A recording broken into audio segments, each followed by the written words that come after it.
Somewhere around 2,200 years ago, someone sat down and drew a map of all of human history. Not the history behind him, the whole thing. Beginning to end, past and future, folded into a single diagram made of 10 parts. He called each part a week, and on that map, in one specific week, he placed a mark that meant here. This is where you are standing. The prophecy survives. A brittle Aramaic copy of it was pulled from a cave near the Dead Sea, catalogued as manuscript 4Q 212, and it is one of the oldest attempts in all of Jewish literature to chart the entire span of time. It divides history into 10 weeks, and it tells you what happens in each one. In the next few minutes, I am going to walk you through those weeks, one by one, and show you how uncannily the early ones line up with events you can date. And then we are going to reach the week the author marked as now and ask the only question that really matters. If his map was right about everything behind him, then where on that map are we? If forbidden biblical history fascinates you, subscribe to the Enoch Vault and we will keep opening it a little wider. Let me tell you what this thing actually is first, because its own history is almost as strange as its contents. It is called the Apocalypse of Weeks, and it sits inside the Book of Enoch, in the chapters numbered 91 and 93. Scholars consider it possibly the oldest historical apocalypse in Jewish literature, likely written around 170 years before the Common Era, which would make it older than the Book of Daniel. But here is the ODD part. In the Ethiopian version of Enoch, the one that came down to us complete, this prophecy is broken. The text was split into 2 pieces, and the pieces were put back in the wrong order so that the later weeks appear in the book before the earlier ones. For a long time, all we had was that scrambled version. And then the Dead Sea Scrolls gave us the Aramaic fragment, 4Q 212, dated to the 1st century before the Common Era, and it preserved the weeks in their original, correct sequence. Think about that. A 2,000-year-old scroll pulled from the dirt that exists in part to unscramble a prophecy the later church had accidentally shuffled. The oldest copy fixed the newest one, and when you put it back in order, a map appears.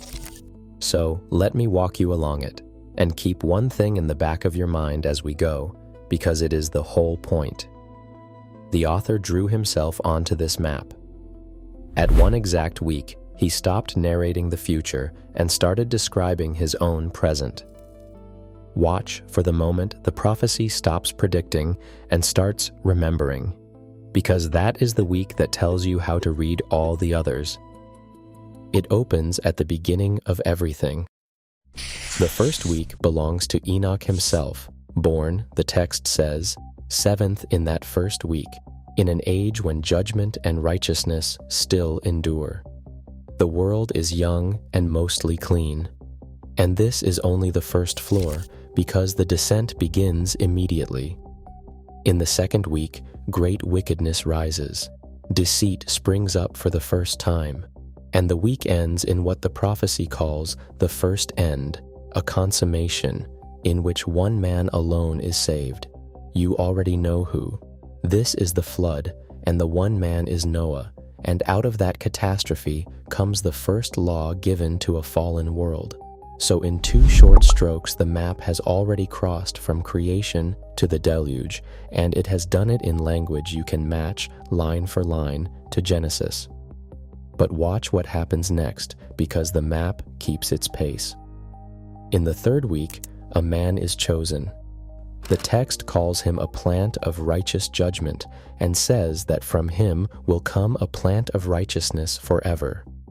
That is Abraham, and the everlasting plant is the people who descend from him.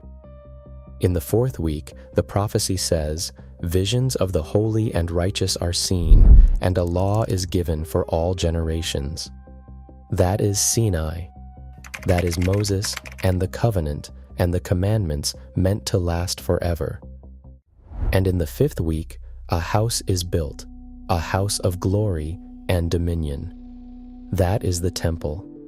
That is Solomon, raising the great house in Jerusalem at the height of the kingdom. Do you see what is happening? Week by week, the map is naming the load-bearing pillars of the entire biblical story in order without a single misstep. Flood, Abraham, Sinai, temple. If you did not know this was an ancient text, you would swear you were reading a syllabus. And then the map hits a wall you can put a date on. The 6th week is a week of blindness. The prophecy says that those who live in it lose their wisdom, that hearts forsake understanding, that the people who were handed the covenant simply stop being able to see it. A single man ascends during it, which readers have long taken as the prophet Elijah, carried up in his chariot of fire. And at the close of that week, the text says, "The house of dominion is burned with fire, and the whole chosen people are scattered across the earth." Sit with the cruelty of that for a second. The map predicted the destruction of the very house it watched being raised 1 week earlier. It built the temple in the 5th week and burned it in the 6th. And that is not vague poetry you can bend to fit anything. That is the year 586 before the Common Era. That is the Babylonian army breaking the walls of Jerusalem, pulling down Solomon's temple stone by stone, and marching the survivors into exile in a foreign land. How does a document line up its own invented calendar with the single most traumatic date in the history of its people and land on it exactly at the seam between week 5 and week 6, right where the diagram says it should fall? Now stop, because we have arrived at the 7th week, and the 7th week is where everything changes. Remember what I told you to watch for. The moment the prophecy stops predicting and starts remembering. The 7th week, the text says, is the age of an apostate generation, a perverse generation whose every deed is corrupt. But at the close of that week, something is chosen out of the wreckage, the elect, a group the prophecy calls the chosen righteous from the eternal plant of righteousness, who will be given 7-fold wisdom and knowledge about the whole of creation. And this, scholars are broadly agreed, is the week the author was actually living in. This is his here, the mark on the map. And once you see it, the whole diagram reorganizes itself in front of you. When he wrote about the flood and Abraham and the burning of the temple, he was not predicting anything. He was writing history dressed as prophecy, describing a past that every child in his world already knew, and putting it in the mouth of Enoch to give it the weight of ancient foresight. That is why the early weeks are so uncannily accurate. They are memories. But when he reaches the 7th week and the chosen few receiving hidden 7-fold wisdom, the ground shifts under his feet, because now he is describing his own community, his own moment, the people he believed were being handed the secret knowledge of heaven, quite possibly the very book of Enoch you are hearing about right now. This is the exact line where memory ends and hope begins. The prophecy stops looking backward. It plants a flag in the author's own present. It says, in effect, we are here, at the end of the 7th week, at the doorway of the 8th, and everything past this flag is the real future, the part that was still blank when the ink went down. So what does the map say comes after the flag? This is the part you actually want, because there are 3 weeks left, and they are not gentle. The 8th week is called the Week of Righteousness, and in it, for the first time on the whole map, a sword is given. Every week until now has been something done to the righteous: exile, blindness, apostasy. The 8th is the week they are handed a weapon.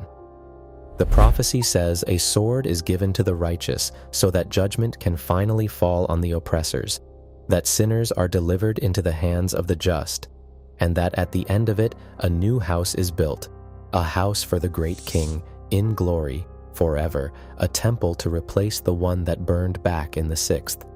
The 9th week is wider still and colder. In it, righteous judgment is revealed not just to one people, but to the entire world. The works of the godless vanish from the earth as if they had never been. The whole world, the text says, is written down for destruction, every name entered in a ledger, and every living eye turns at last toward the path of uprightness. And then comes the 10th week, and in the 7th part of that final week arrives the thing the whole map has been counting toward: the great eternal judgment. And it does not fall only on humans. Judgment is executed even upon the angels, the fallen watchers themselves, the ones whose story runs under everything the book of Enoch tells. The first heaven passes away. A new heaven appears in its place. And after it, the prophecy opens into something it can no longer number, weeks without count, an eternity of goodness in which sin is never mentioned again. That is the map. 10 weeks from the first clean age to the passing of heaven itself. And the author stood at the edge of the 8th and called it Now. Which brings us to the question in the title, and to the place where I have to be completely honest with you, because this is exactly the point where careless voices start lying. If the author placed his own present at the cusp of the 8th week, and the author lived more than 2,000 years ago, then a simple, literal reading puts the 8th week back in antiquity, not in your lifetime. On that reading, the sword of the 8th week is the judgment his own generation expected, and we would be somewhere far off the end of his chart, in weeks the diagram no longer describes. So when you hear someone say, with total confidence, that we are living in the 8th week right now, understand what they are doing. They are taking a 2,000-year-old flag and quietly sliding it forward to the present, either by stretching each week into an enormous span of centuries, or by restarting the count. And nothing in the text tells you that you are allowed to do that. Here are the two honest ways to hold this. The first is that the apocalypse of weeks was a prophecy for its own age. The author expected the sword and the judgment in a future close to himself. The weeks are short, and the map simply ran past its mark the way such prophecies tend to. The second reading treats the weeks as vast symbolic epochs, not fixed lengths, in which case the diagram could still be unfolding, and the 8th or 9th week could describe an age far beyond the writer's imagination, possibly including ours. Both readings share one crucial fact, and it is the fact that protects you from every confident date setter you will ever meet. The text gives no years. It never says how long a week is. People have tried to force numbers onto it, 490 years each, echoing Daniel, or 700 or 100 years to a day, but every one of those numbers is imported from outside. The prophecy itself refuses to tell you the length of a week, and a clock with no numbers on its face cannot tell you the hour, no matter how badly you want it to. But notice what the map does to you anyway, and this is the genuinely unsettling part. Whoever you are, whenever you read it, the apocalypse of weeks is built so that you always feel you are standing at the same place, right at the hinge, on the threshold of the week of the sword. The author felt it at the end of his 7th week. A reader in the Middle Ages felt it. A reader today feels it. The diagram is designed to put its reader forever on the edge of the 8th, forever one step before the judgment. And you have to ask whether that is a flaw in the prophecy or the entire point of it. A map that always says, "You are here, right before the end," is not really telling you the date. It is telling you how to live, as if the sword were always in the next week, never quite yet, but never far. And this is where the map stops being alone, because it has a twin. Around the same era, within perhaps a generation of it, another Jewish visionary sliced the whole of history into weeks, marching toward a final reckoning. That is the book of Daniel and its famous 70 weeks, the vision of 70 periods decreed until the end of transgression and the arrival of everlasting righteousness. Two prophecies, born close together in time, neither one obviously copying the other, both convinced of the same startling idea. That time is not a straight and endless line, that it is a measured, portioned, counted thing, cut into weeks, running down toward one fixed and unavoidable judgment. One divides history into 10 weeks, the other into 70. But the architecture underneath them is identical, and it is an architecture no one had drawn quite like this before.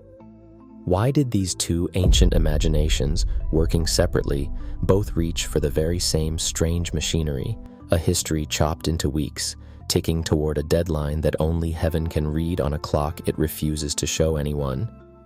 Hold that, because the answer is the thread we follow next. The strangest part is not the sword or the new heaven. It is that the author already believed he stood at the end. 2,000 years ago, he looked around at his broken generation and was certain the 8th week had all but arrived, that the judgment was nearly in view. He was, on any literal reading, wrong about the timing, and yet the map he drew is still here, still placing every new reader at the very same threshold he stood on. So next time, we follow the map's twin into Daniel's 70 weeks, and into the ancient argument about whether these two clocks were ever meant to be read together, and what happens to the count if they were. But before that, I want your verdict, because this one always divides a room. When a prophecy places its reader eternally 1 week before the end and has done so to every generation for 2,000 years, is that a broken prediction, or is it the most honest thing a prophecy can do? Tell me where you land in the comments. The vault has more of these buried clocks in it than you would guess, and we are nowhere near the bottom. Subscribe, and we open the next one together.